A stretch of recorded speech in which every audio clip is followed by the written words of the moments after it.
I'm very excited about this panel. The title of the panel is Sharing Incident Data While Under Attack.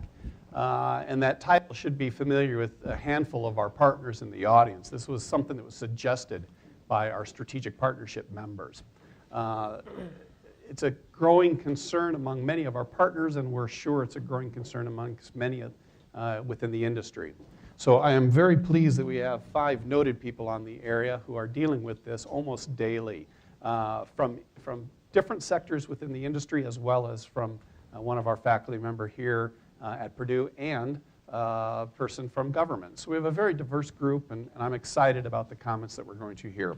So our 5 panelists, if I take them in the order across here, from the left first, Dave Fiore from CyberPoint. He's a senior systems engineer there. And next to him is the CIO of Indiana, Paul Baltzwell. Next to him is Kevin Nauer, who is a chief security researcher at Sandia National Labs. Next is Sam Lyles. Sam is associate professor here at Purdue in the College of Technology and runs the cyber forensics lab here. And then finally at the end is Michael West. Michael is the Vice President of Cyber Investigations for Fidelity Investments. Kevin, can you start us off this morning? All right, so for the audience, each panelist is going to speak approximately 3, 5, 6 minutes on some of their general comments on the area, and then we'll return to the dais. And then after each of the panelists have made some comments, we're going to open it up to the audience to ask questions. So as you're thinking of things, you'll be able to direct questions to any of the panelists directly or to the panel in general. Kevin?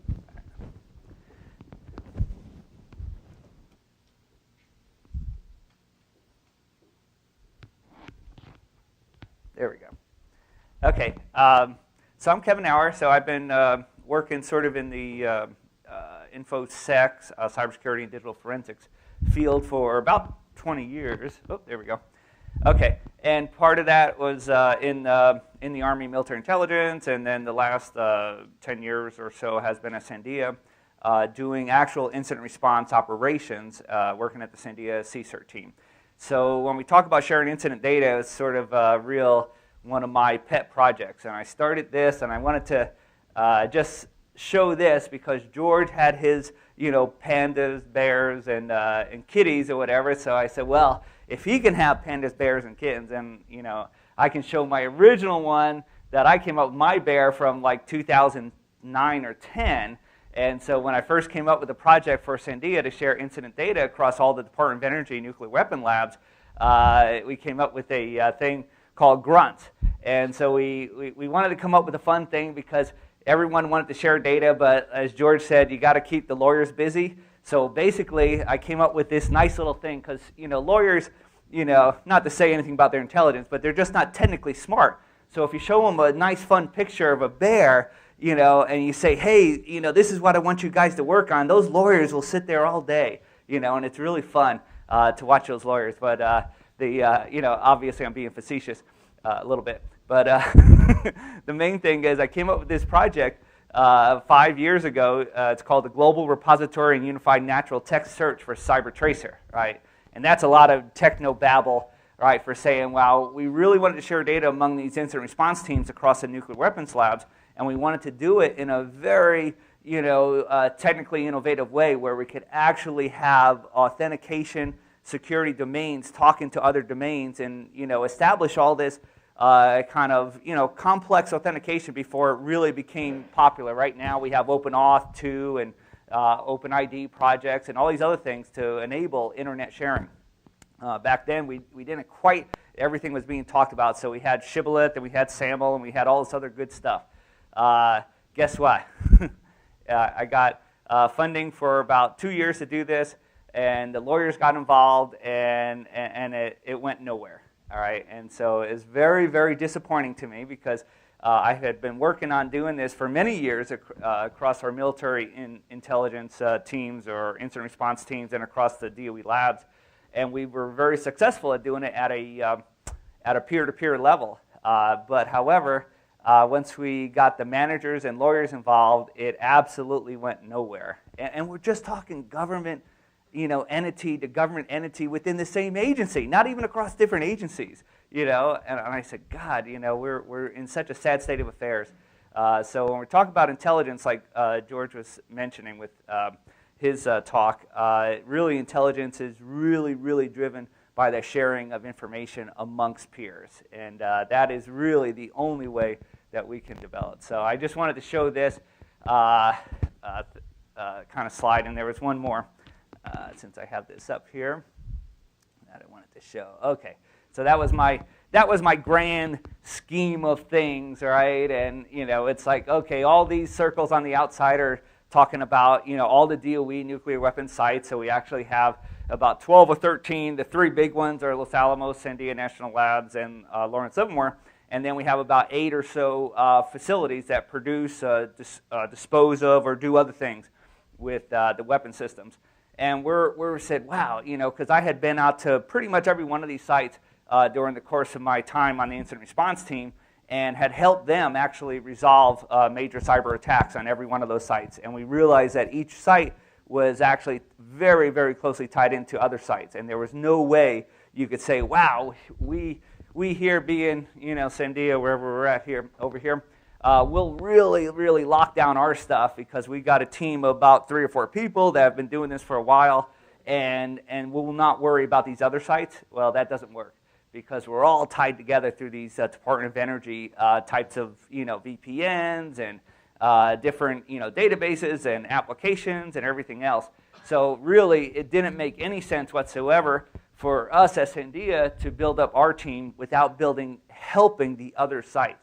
And so my plan was to actually provide not only information, incident data sharing, but also to share personnel. Right? So as we develop subject matter experts in certain areas, because no one can be an expert in every area in incident response and digital forensics, we said, wow, we'll actually send out, you have a real need to understand how the SMS server on your Windows Enterprise was attacked. Okay, we have a person that has spent 10 years developing SMS and is working on an incident response team and has just analyzed some malware that was actually doing that on one of our servers, so why don't we send them out to your site for 2 weeks?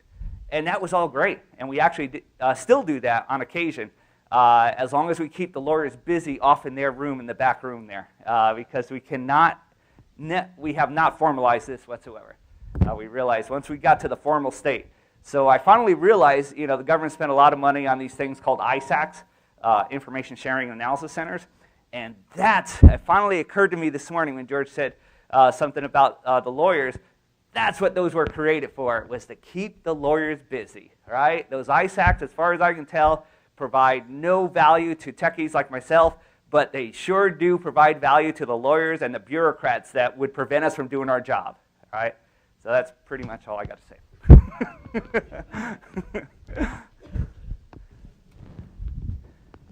hit the black button, so it should go black. Okay. There we go. Very good. Thank you, Kevin. Next up is our bureaucrat. No, our State of Indiana CIO, Paul Balto.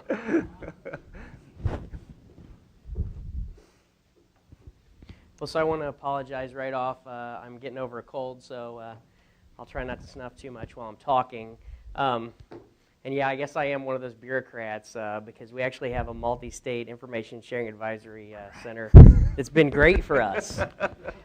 They send us stuff when things go wrong. They let us know when they see things coming out of our network. So it may be because that's on a state level and not a federal level, but I will agree, things typically move faster in government when the lawyers are not involved, right? When someone just makes a decision. One of the things, I don't have any PowerPoints, so I just kind of came to talk about a few things we've got underway. Particularly government, especially in the state level. The executive branch does a great job of sharing. Right now, though, we've had challenges because there's so many areas that are trying to share data. We've got DHS, we've got the Department of Defense through the National Guard. We have our own efforts. The universities like Purdue have some fantastic efforts as well. And how do we merge those all together? So we're working on initiatives right now to try and do that. Those things are in their very infancy. I will tell you it's absolutely a priority for us right now because It could be because when I first came in, day one, the National Association of State CIOs takes you in and gives you a new CIO briefing, and the first thing they tell you is your average lifespan is 23 months. And cybersecurity is one of the biggest reasons you might not be in your seat tomorrow, which is a scary thing. I have found the more times my CISO comes into my office, the more I want to hide under my desk from all the problems. But there are a lot of great initiatives going on. One of the things that I think has been critical to us right out of the get-go was we created a crisis communication plan. We actually worked with DHS as well as with our own staff and our own communications folks who typically are not IT guys. They're the ones we let talk to the media because I don't want to talk to the media. And so they have done a fantastic job of changing our communication plan into something that we can talk to anyone, right? I think it was mentioned in the CrowdStrike presentation by George that sometimes you have to change that techie into, hey, boss, we're getting attacked by the Chinese, and they want this. Well, so that is a particularly a problematic issue for us because when I go to the governor, I need to be able to tell the governor specifically what's going on. And he's a fantastic and incredibly intelligent man, but he doesn't know when we go into geek speak, which us IT guys typically do. So our communications folks have worked with us to develop plans. We've done tabletop exercises, and I think it's been critically important, and those plans have to be updated regularly. It's kind of one of the most important things I think we do from a sharing initiative. We've also done things to reach out to the chambers of commerce, as well as I said previously, we're working with the universities and with DHS to try and better improve our information sharing. Individual counties are doing a lot of things now, and we've done outreach to them as well. But information sharing, at least as far as government goes, is truly in its infancy. And you said it clearly when you talked about the MSI SACs. There's still a lot of things that need to be done. That said, I think we'll have some good questions here, and I'll go to the next speaker with that. Dave? We're glad that Dave's able to come back to campus here. We realized after he had agreed to come here that he's actually a Purdue grad, so it's been quite a number of years since he'd been back to campus. So. Yeah, 30 years ago, so lots changed. But I have to say, thank you for inviting me. It's good to be here, but I have to say you guys have me a little depressed now, and I'll tell you why in a little bit. So at CyberPoint, my interest in data sharing basically stems out of two of my colleagues, Paul Kurtz and Dave Cullinane. So Paul Kurtz worked in the White House doing policy, and Dave Cullinane is was a CISO at eBay for years and WAMU. And they both had this common frustration when it came to data sharing. Paul understood the legal ramifications. Dave had a $40 million budget at eBay, and he couldn't stop attacks. And he realized the only way to do it was to pick up the phone and call his friends, close personal friends that he had, other CISOs, so they could collaborate. As soon as he wanted to open that up to wider community, as everyone said, lawyers got in the way. So having a huge budget didn't help. You needed the collaboration. You just needed it. So what they wanted to do was find a way to get around the legal aspects. Not really around, but bring them into the fold.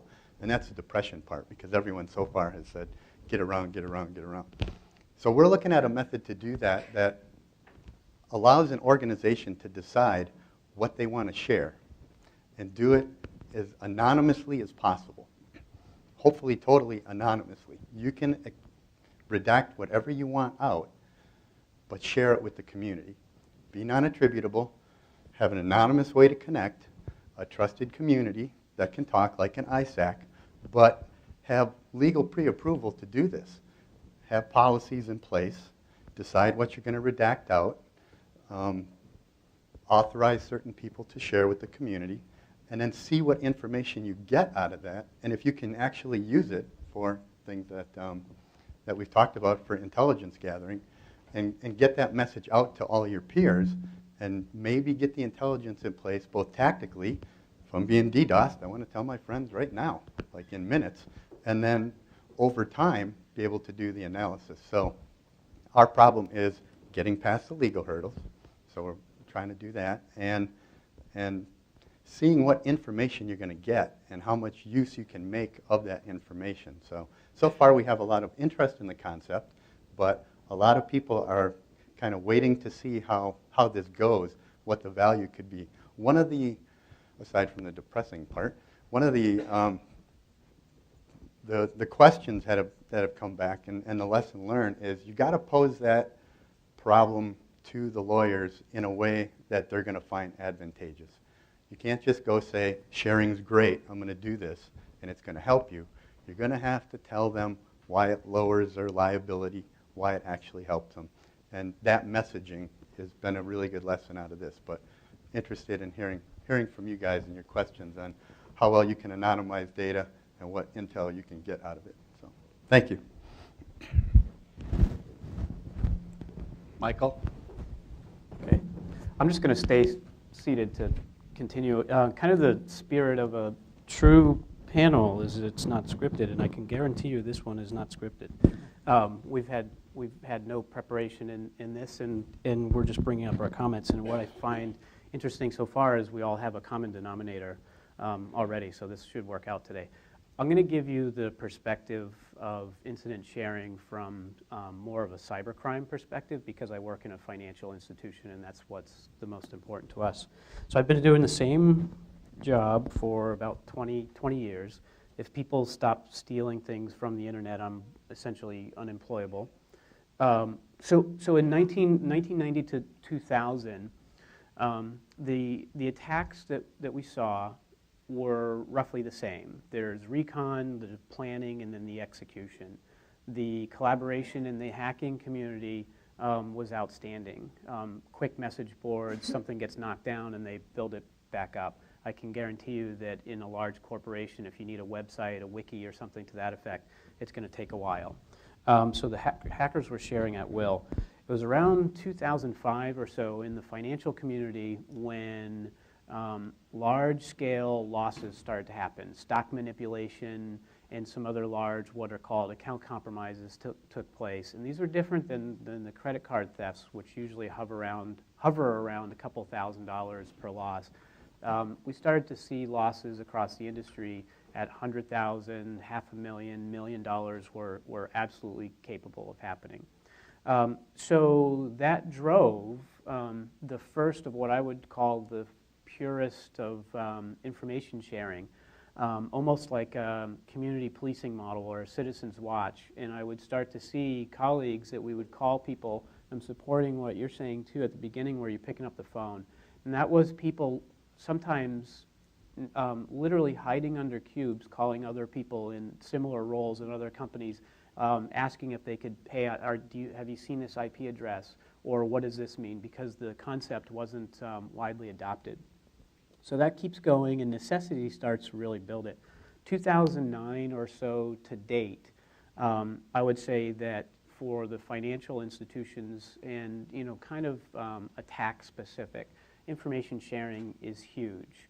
It's driven by the industry, not by the government. I think the government absolutely has, for the FSI SACs and those absolutely have a home, but that's not a place that the quality of the information, it's operations to operations. You don't violate customer agreements or violate privacy laws, but you find ways that you can effectively pass the information, and it is alive and well. For us, investigation is huge. The attribution to support what George spoke about an hour ago, we are able to solve cases that were unsolvable a decade ago. And our cases get publicized on Krebs on Security or a number of places, and that is because of collaboration driven by the victims, which would be industry. So that's my 2 cents. Sam? Sure.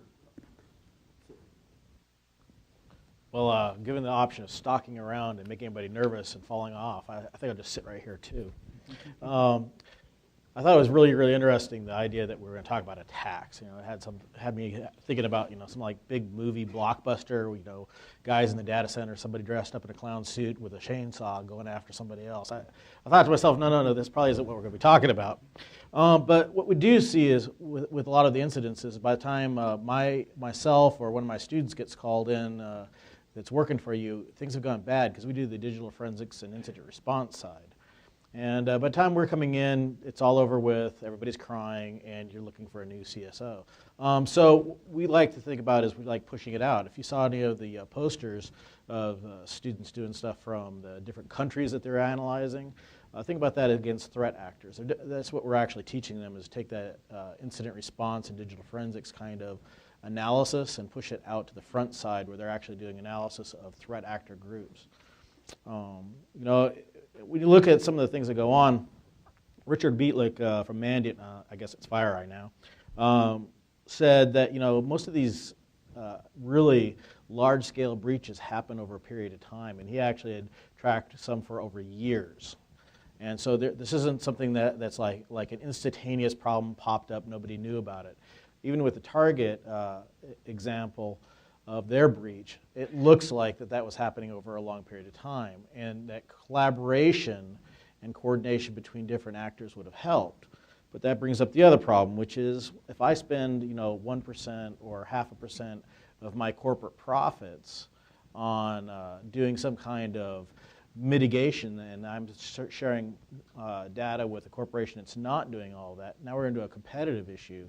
And so that there is actually an entire set of a hierarchy of how the sharing is going on. So companies get in it, the corporation, the corporate lawyers or general counsel gets involved in it.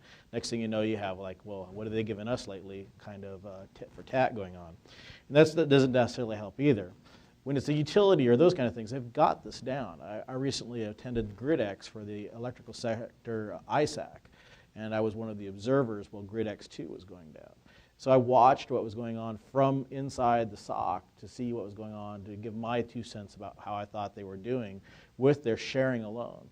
And I found that they were actually very, very, very mature in that sharing practice. They had it down pretty much pat. Now that's an exercise. Everybody knows something's going to happen. But what was interesting is that they took their ISAC to about 30 times its normal level of effort. Now think about that. Normally, if you're handling 5 to 8 incidents a day, and we take you to 150, 180 incidents a day, you're saturating that organization. So this was an interesting thing to test, actually stress test the ISAC. I was very, very impressed by what they were doing. But what they had done is they decoupled the regulatory processes of NERC from the ISAC, and secondarily, they created incentive mechanisms for those organizations that were beyond the competitive nature. Because you have everything from community organizations that are running electrical energy systems to you have groups that are running, for-profit energy systems. These, when you start looking at these, there has this competitive nature that it may not be in my best interest. Well, by decoupling those two interests, they were able to push forward the sharing and do real-world threat intelligence sharing on what was going on. So as the incidents were occurring, they were able to link specific activities that if they were not sharing, were not able to be linked. So they're able to say that if the incident A happens in California and see incident B happen in Montana, we can actually look at those and share those and have an idea what's going on. The other things that I've seen is that as we see the adversary classes change, there's always the talk about cyber war and Armageddon and cyberland and all kinds of things, and now people that have been to HackerCons are absolutely falling on the floor drunk because every time I say cyber, they have to take a drink.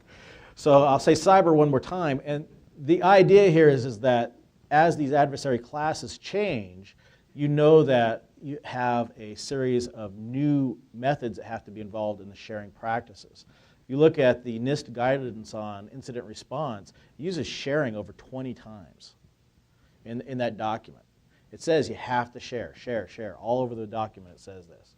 And in looking at that document, if you think about the processes, it doesn't take into account the differences in adversary classes, but what it does take into account is mission orientation. What are you doing and how are you doing it as a mechanism of describing how your sharing should be happening. And so if you decouple the profit motives, if you can create a trusted environment, you can absolutely affect the level of your security. Thank you, gentlemen. At this time, we're going to open it up to questions from the audience. But I'm going to start with the first question while the rest of you gather your thoughts. And the microphone is up here in front. All right, so each of you, or several of you, had mentioned picking up the phone or calling the colleagues when you're ready to share information, or, hey, how have you dealt with this issue, or have you seen this before? With this being largely a research symposium, what research is being done in the area that you know of, or what research should be done in the area to maybe help develop technologies that can help the sharing that happen in real time so that we can better protect networks? I'll throw it out to you all. So one thing I would say that I think is critical, we're working on a lot of things with predictive analytics now, and I think predictive analytics could potentially be the future opportunity to do communications for this. As you see attacks coming into your networks and other networks, not only automated defenses, but automated communications to make everyone aware and all the players so everyone else can do the same defenses, whether or not they're protected by the same systems. In our world, trying to do anonymization so you can sort of stay under the covers. You can report the incident without attributing yourself. The two aspects of that are, like I had said, when you redact out things like the IP address that maybe attacked you or email names, how much information can you actually use by the time you're done? Do you have enough to make sense out of it? And then there's a comfort level with being able to anonymize that.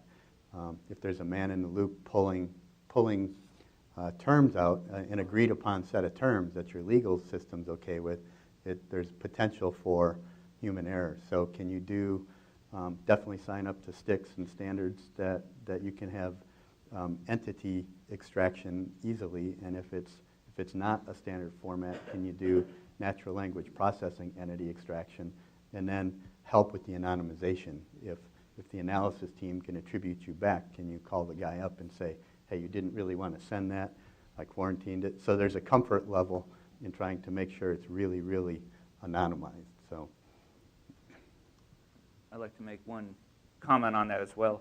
I think the anonymization is a really good aspect of it, and no one that I've seen has really been able to crack that nut with anonymizing the data enough so it's not transparent where it's coming from, but not anonymizing it too much where the data becomes completely useless. And that's what we've discovered over the past 10, 15 years or so, is the established government entities that have been funded for many years, such as the CERT team and others like that.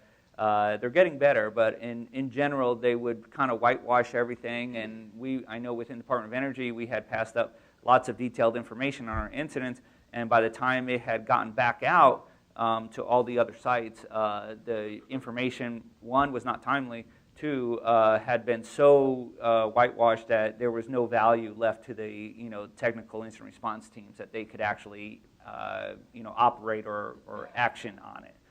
The other thing I wanted to bring up was I think a real research opportunity for this area, and it is growing obviously, is the whole authentication and authorization areas.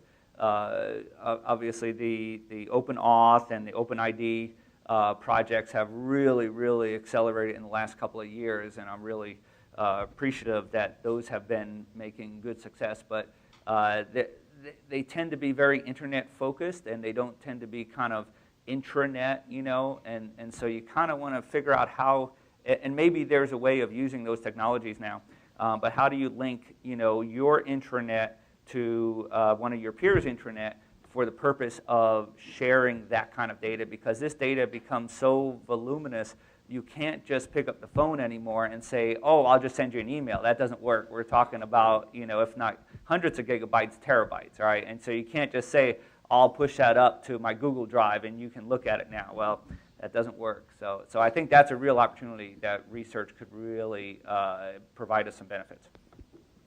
So I'd like to I'd like to add one thing to that too as well. One of the challenges we have in government is I have a limited subset of folks who have, say, top secret clearances. And sometimes those top secret clearances may be with DHS and not with Department of Defense. So they're only limited in what they can share with each other. And then the challenge is once my guys come back and go, wow, we found out about this particular attack vector, how do they translate that to all the rest of my systems admins so they can defend against it when they're not allowed to tell them a lot of the key information?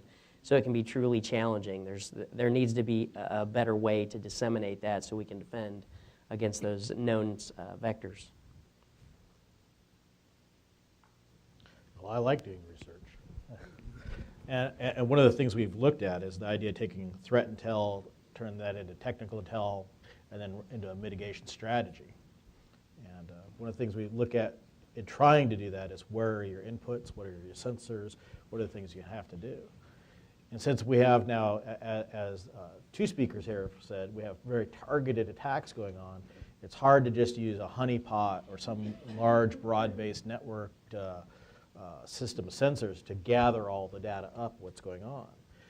And so when you're starting to deal with stuff that's very specific to corporations, then it becomes very important to figure out what is the nature of those attacks, because often they're actually coming from other corporate networks, but they may not be driven by those corporate networks. Bringing all that together and fusing that together, using a really bad intelligence term, by fusing all that together, we often have the problem of more of a political process than a technical process. So as we push these kind of things forward, if you look at some of the research that was done by Dr. Spafford's PhD students on anonymization, if you look at some of the threat intelligence stuff done by my students, if you look at some of the anonymization stuff by different people here at CERIAS, you see basically the subset that's needed for creating products like that. But what's hard to do is get the data to be able to actually prove that it works. So the question was kind of what's academia's role in these types of problem solving? Any researcher, but certainly academia, but R&D on the industry side as well. Okay, sure. So I can cite a number of different ad hoc groups that have popped up, and it's a trilogy of people. So, and it's all driven by problem solving. You have to have a problem first. If you don't, that's difficult. So, and those are driven by victims. They drive the information sharing and the need. The second thing that happens is that what we're talking about, the problem solving, we're talking about our crimes. So law enforcement has a role, and they can be passive. They can just come and listen to the things and see if they can be of assistance. And the third part of that is what I would put into the academia or the researchers to cover both areas for that. And they come and listen and say, rather than me give feedback to say a specific area to research, what I've seen work is that the victims are coming together, sharing information. Hey, we've got this big ring, or we've got this big thing that we think, and it's going back to attribution. And law enforcement's listening, and sometimes they can help, and then other times they can't. And then the researchers are there to say, what if we were to implement this technology, or we were to research this? Would that help solve the problem? And before you know it, that little cycle just keeps, it's repeatable. I've seen it, most of it's been very informal, and it's popped up, and before you know it, what happens is it grows. I'd love to write a paper on this, because there's enough data to follow it now.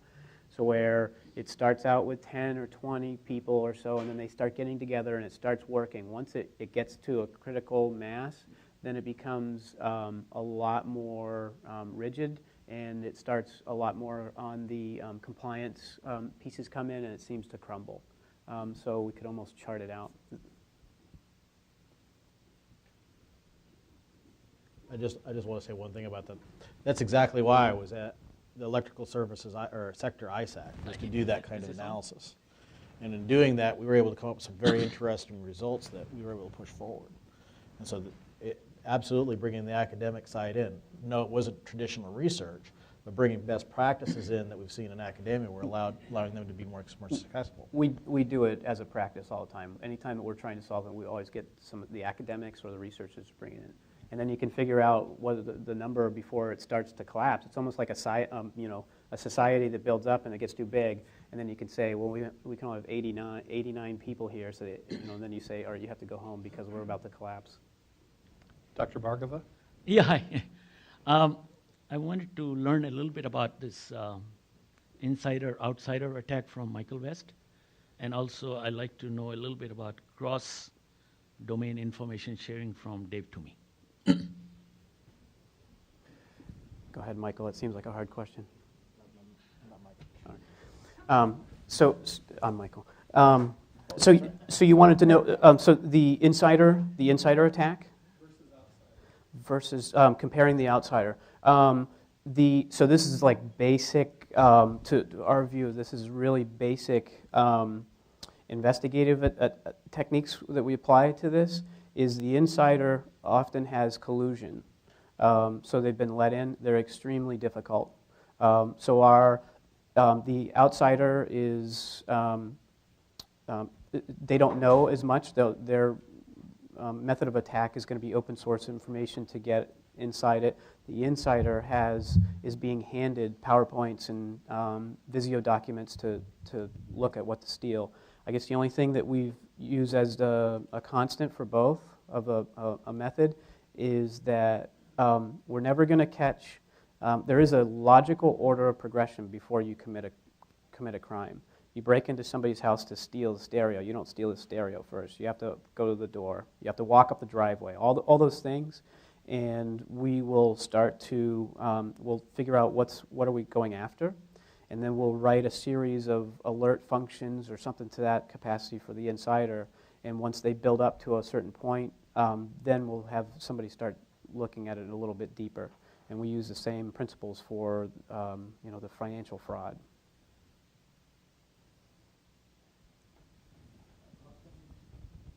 Pardon?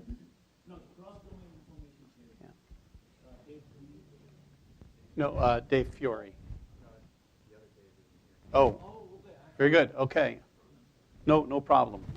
Kevin, and I turned the speaker off, so if you could hit the button on the top. There you go. Thank you. So I'm curious to know, when data information sharing works at present, when people are doing it, what does it look like? Are you putting all the data in a common database? Is it just phone conversations?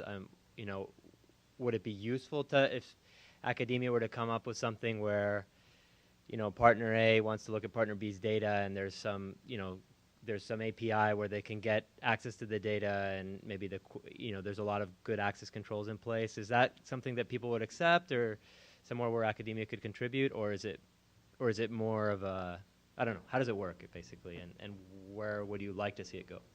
I have one example. You want me to start? I'll start and then we'll go on. Yeah, so I think we all probably have some good examples, but it just kind of struck a chord with me because it brought back many memories of going on site to various DOE labs, and it was always a scramble at the last minute because we get a call, and usually it was like the incident response team manager at site X calling our incident response team manager. And we say, hey, you guys, have to go out and help out, site X. And we get our bags together that afternoon or night, and we'd show up first thing in the morning. And it was like I would always pack like a big, 1 or 2 terabyte NAS drive, right, with me. I mean, because we found this to be completely, foundational to any of us actually sharing any data once we got there. Because once we got there, even though we're operating within the same kind of government agency, each site within the Department of Energy will have their own security domain, and our security domains do not talk to each other, and necessarily some do, some don't. It's all based on whether site X actually likes site Y enough to open up some type of Kerberos sharing or whatever, and so we couldn't rely on that, and we want to have accounts there. Believe it or not, I don't have my badge on now, but I have a government CAC badge, right? And you think, oh, they're all the same, right? They're white with a nice smart chip and everything. Well, we're from San Diego. We show up at Site X. Our badges don't work there. Right? It's like, why do we spend $10 billion on these government badges and then we'd have to go spend 2 hours in their badge office trying to get our badge enrolled in their badge system, and it's like, my God, we wasted the whole first day just trying to get into the physical site. And then we'd have to get, our secure ID cards don't work with their secure ID card system, and so on and so on. So the list goes on. And that was one of the things that really drove me to the point of trying to say, well, let's start really thinking about how to formalize this, because The ad hoc sharing is great, but we continually face, every time we went on an incident, we faced those same kinds of problems. And those are just administrative problems, all right? We hadn't even begun to tackle the technical challenge of actually helping them to solve their cyber attack. So usually on day 2, we actually start to work. By day 3, we're starting to actually get to know the problem. And by the end of the first week, we're becoming somewhat, helpful to them. And so we'd have to spend 2 weeks minimum. And like I said, we bring, I have a whole bunch of Black Pelican cases, and we still travel with those. And we bring all our shared NAS drives. We bring a bunch of extra computers and everything. And we'd come with a small team, about 3 or 4 people, and each person on that team would have a particular expertise. So my expertise was in digital forensics. I'd bring a guy who was really good at reverse engineering, bring a guy who was really good at doing the network packet deobfuscation and decryption, and then usually a guy that's sort of just going to be sort of that intel guy, help to put it all together and work with the team that we're working with there. And then what happened after 2 weeks? Generally, we'd have those nice one-on-one conversations, but the kind of, the immediate fires were put out, and a lot of that immediate sense of we have to do something has kind of waned a bit, and we sort of go back to normal mode. And so everything we did there was great for helping to build those relationships, and I wanted to, continue it with our, global kind of solution, but as I said, that didn't work. So it's still at the place we're talking about right now. So who asked the question? Yeah, excellent question, by the way. So this is how you, I assume you come from an academic background or researcher? I got a PhD. Okay. I'm in industry now. Okay. So this is how, when I explain the trilogy of the problem solving, this is how you would help. You don't tell anybody how to share stuff. You can't do that. Anybody ever see Starsky and Hutch with Woogie Bear? So like you don't go to Woogie Bear and tell them, hey, you got to fill this form out, or go to this website, this portal. Portal for a lot of people is a bad word, myself included. I like automation. I can't stand portals. So they have their place, but for the most part. So you can do it in 2 ways. One is that you can figure out machine to machine how to pass stuff that's pretty predictable in quantity, IP addresses, other components that you would use, MTAs that are common, things that are going to be in bulk, tens of thousands of rows, millions of rows, whatever. Then the second piece of it, the way we've solved it, which is, I would say, it's one step above the caveman hunting with a rock and smashing something over the head, is that we've let people pass information in whatever they choose, emails, whatever, and then we have a party in the middle that reads stuff, and they have a Python-generated GUI that loads the data, and they're going to scan and look for important pieces of information, and they tag it. We aptly named it the tagger, and they go through and tag pieces of data that are useful, and then it gets loaded into a structured database. I would argue that that's version 1, and that if some smart people looked at that for a while, they could come up with version 2 for that, and that's exactly how you would find ways to make it better. But don't tell people you can't share unless you put it in this format, or you're going to lose information. Yeah, in our world, we totally agree with you can't tell people how to share or what to share. So on format or whatever they want to share, in our world it's anonymized, and they get to choose exactly what they want to share.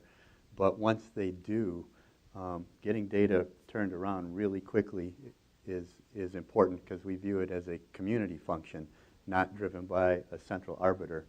So once you anonymize it and you can verify that there's nothing attributable in it, which that's the technology part, you want to be able to do that quickly for them, you throw it into a central database and you reflect that out to them.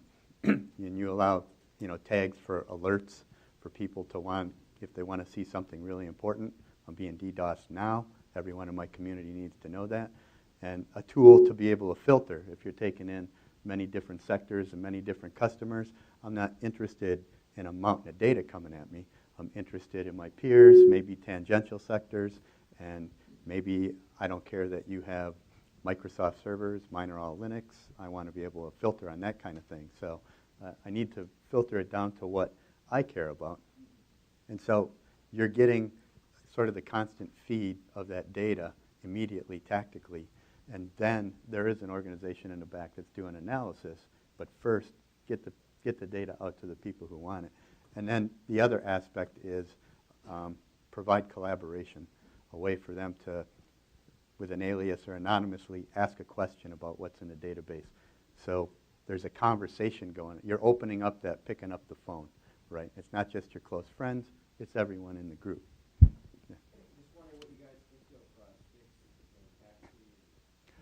Right now, we just picked up the... If you could somewhat recap so that it's captured for the recording system. Okay, so STIX and TAXI are formats for incident response reporting and transferring of data.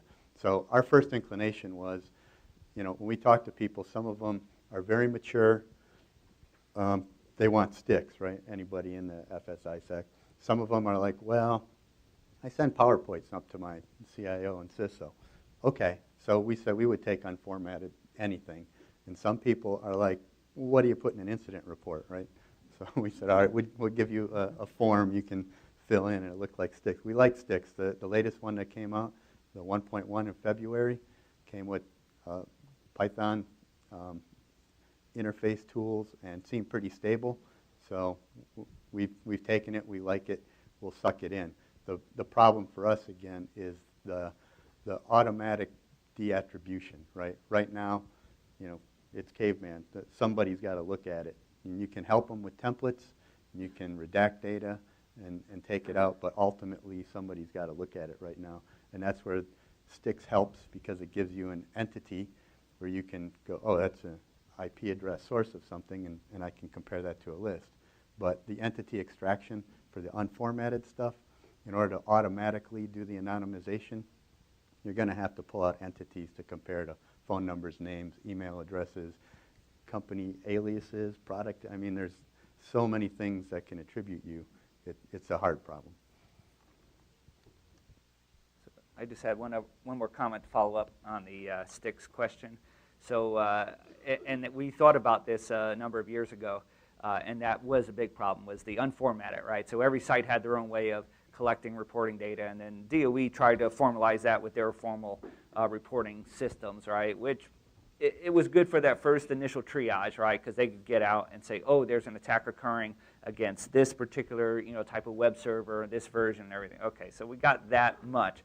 That's about all, you know, that you know, gave us. But the STIX thing, we haven't adopted it yet because we've developed, you know, and we're probably more mature than some other sites within DOE as far as our own incident repository, incident reporting system within our site.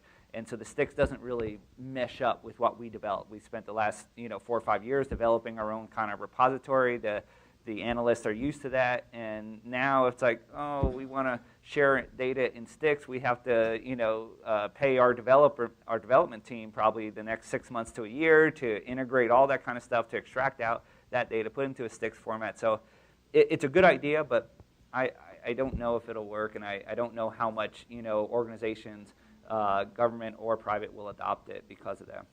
Our developer was really happy with the back-end tools. You might want to look at it. Okay, Take I'll a look mention, at it. yeah.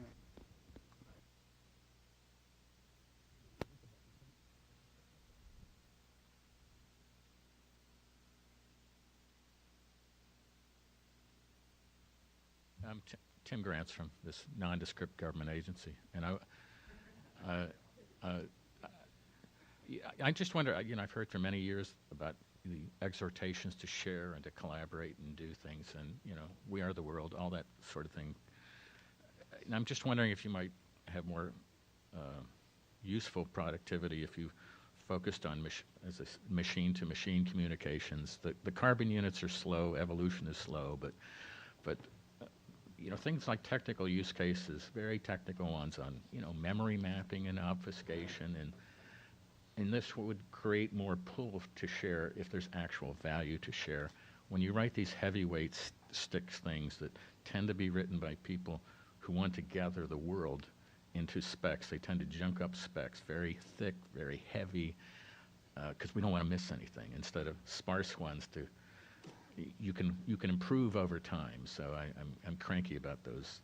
But my question to you really is about, could you just focus more on very technical use cases on sharing, creating a pull and a demand for it, and you overcome the human sociological issues with sharing. You'll have much more success inside an FSISAC in terms of, which there is great success in places like that, if they would just share their driving imperatives, and the technical pull for that will create sharing, and others will catch up once they see the ultimate value in technical sharing. Comments? I'll jump on that one. It helps them protect the rest of their customers. So we think that's where it's going. And I do believe individual states are seeing that, not just Indiana. Michigan's opened up a training and information center, as well as several other states are working on that right now. So I think it's a trend that's coming. I just wanted to jump on one other point about that, is that when we started doing some of this information sharing back in 2003, 2004, that era, that internet boom era, there was a lot of questions about who do I share with, and I do that trusted third party thing where I get called in by a CSO saying, we had this big incident, Sam, and can you help us out, make sure it never happens again? And I usually say, no, it's going to happen again, at which then the tears begin. But the thing I started doing was going down to the technical level, getting down to the guys actually doing the job, and I said, who do you have in your Rolodex that has, you have every phone number they have. You have their home number, you have their cell number, you have their wife's number, you have their girlfriend's number, all that kind of stuff. Those are the people that you trust at the technical level. That's the people you want to start sharing with formally. And the next thing we started doing was I started what I called the Moleskin Index. I looked at it around different administrators, especially in the government where they have the high side and you have all these guys that can't record anything. You walk around and you look at the number of moleskins sitting there because that's all their incident data, right? And I said, well, where is that formalized? And back then, nobody was formalizing this. There was no sharing of that incident data as case studies. So now we're going forward. We've started to actually automate some of these processes. We've started to actually create information sharing organizations. And they don't happen necessarily even between academia. They happen between the interested parties, which creates a granularity issue. But what it does is it allows at least some of that to happen. I think you'll see now is industry partnerships will start to emerge and drive that forward as more professional service. And in our case, we are trying to find coalitions of industry right now who are already sharing. We've run into a few as like early desires to do it. They're sharing NDAs and things like that, trying to establish the personal relationships, and they're looking for a tool to do it. So we have not had success yet, but we know of a couple who are very, very interested right now. There is, I like to bring up the chicken and egg problem that Sam brought up, having data and giving a picture of what this looks like, particularly not just to the lower level people, but the legal staff, because you got to engage them in our model to say, okay, under these rules for this kind of anonymization and this product coming out, would you authorize Bob down in your IT group to review this and send it out to share, right? And so they need a concrete picture of the value of that and what it would look like.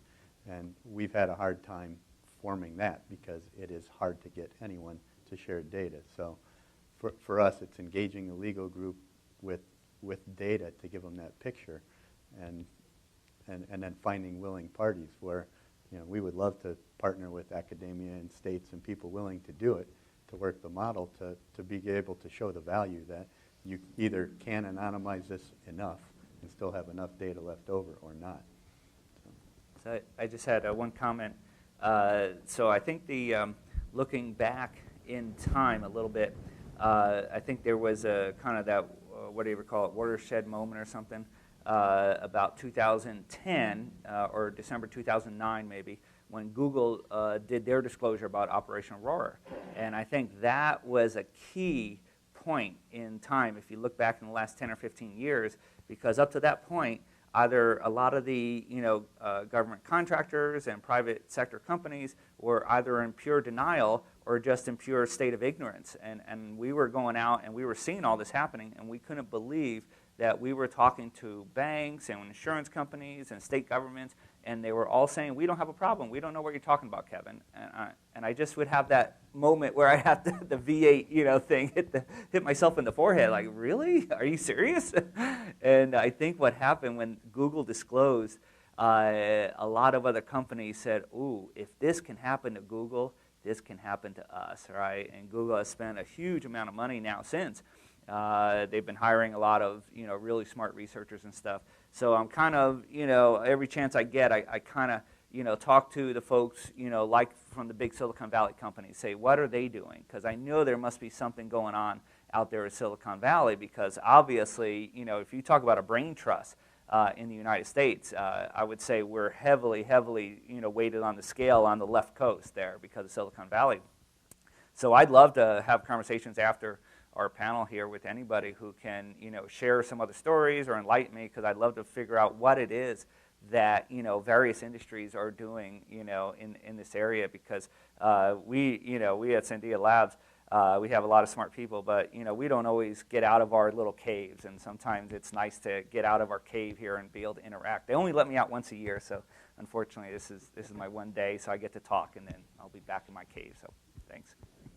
And with that, will you please join me in thanking our panel for their participation today.